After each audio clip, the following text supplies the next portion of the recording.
Hi ನಮಸ್ತೆ ಎಲ್ಲರಿಗೂ ಮಧುರಾ ಚಾನಲ್ಗೆ ಸ್ವಾಗತ.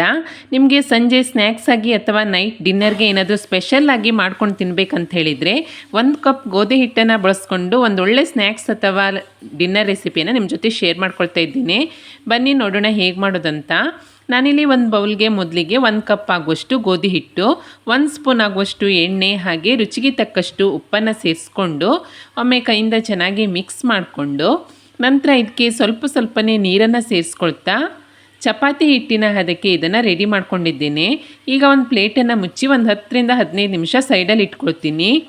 ಹಾಗೆ ಒಂದು 3 ಆಲೂಗಡ್ಡೆಯನ್ನು ಬೇಯಿಸಿ ಸಿಪ್ಪೆ ತೆಗೆದಿಟ್ಕೊಂಡಿದ್ದೀನಿ. ಇವಾಗ ಇದನ್ನು ಚೆನ್ನಾಗಿ ಮ್ಯಾಶ್ ಮಾಡಿ ಇದನ್ನು ಕೂಡ ಸೈಡಲ್ಲಿ ಇಟ್ಕೊಳ್ತೀನಿ.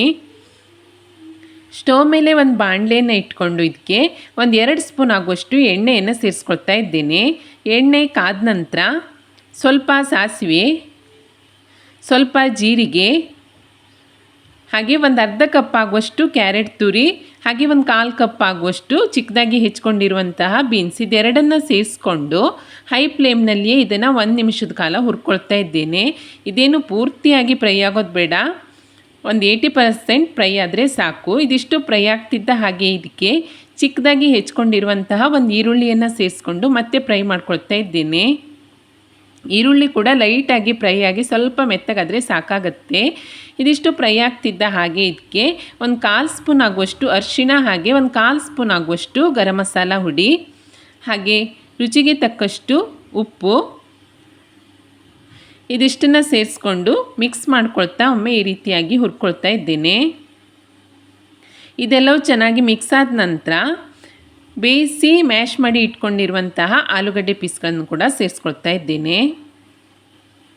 ನಂತರ ಇದಕ್ಕೆ ಒಂದು ಅರ್ಧ ಸ್ಪೂನ್ ಆಗುವಷ್ಟು ಚಿಕನ್ ಮಸಾಲ ಹುಡಿ ಅಥವಾ ಚಾಟ್ ಮಸಾಲ ಹುಡಿಯನ್ನು ಸೇರಿಸ್ಕೊಂಡು ಕೊನೆಯಲ್ಲಿ ಸ್ವಲ್ಪ ಕೊತ್ತಂಬರಿ ಸೊಪ್ಪನ್ನು ಹಾಕಿ ಈಗ ಆಲೂಗಡ್ಡೆ, ಕ್ಯಾರೆಟ್ ತುರಿ, ಬೀನ್ಸ್, ಈರುಳ್ಳಿ ಎಲ್ಲ ಚೆನ್ನಾಗಿ ಮಿಕ್ಸ್ ಆಗುವ ಹಾಗೆ ಈ ರೀತಿಯಾಗಿ ಮೇಲೆ ಕೆಳಗೆ ಮಾಡಿಕೊಂಡು ಚೆನ್ನಾಗಿ ಮಿಕ್ಸ್ ಮಾಡಿಕೊಂಡು ಇದನ್ನು ಸೈಡಲ್ಲಿ ಇಟ್ಕೊಳ್ತಾ ಇದ್ದೇನೆ.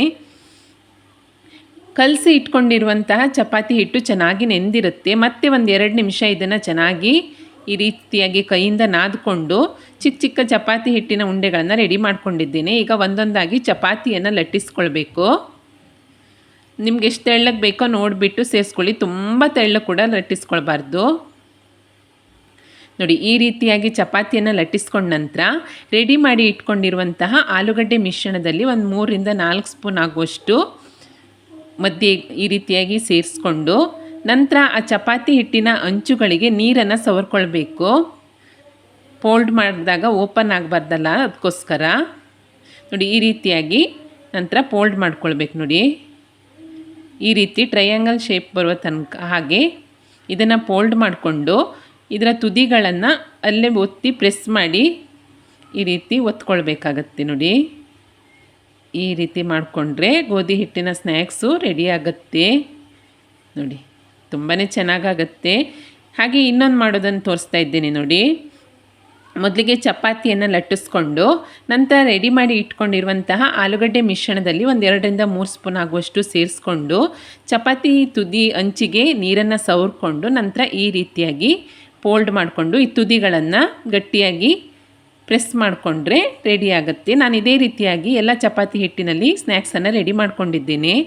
ಈಗ ಸ್ಟವ್ ಮೇಲೆ ಒಂದು ತವವನ್ನು ಇಟ್ಟು ಚೆನ್ನಾಗಿ ಕಾದ ನಂತರ ರೆಡಿ ಮಾಡಿ ಇಟ್ಕೊಂಡಿರುವಂತಹ ಈ ಸ್ನ್ಯಾಕ್ಸನ್ನು ಹಾಕಿಬಿಟ್ಟು 2 ಸೈಡು ತಿರುಗಿಸಿ ಚೆನ್ನಾಗಿ ಬೇಯಿಸ್ಕೊಂಡ್ರೆ ತುಂಬಾ ರುಚಿಯಾದ ಹಾಗೆ ಆರೋಗ್ಯಕರವಾದಂತಹ ಸ್ನ್ಯಾಕ್ಸ್ ರೆಡಿ ಆಗುತ್ತೆ.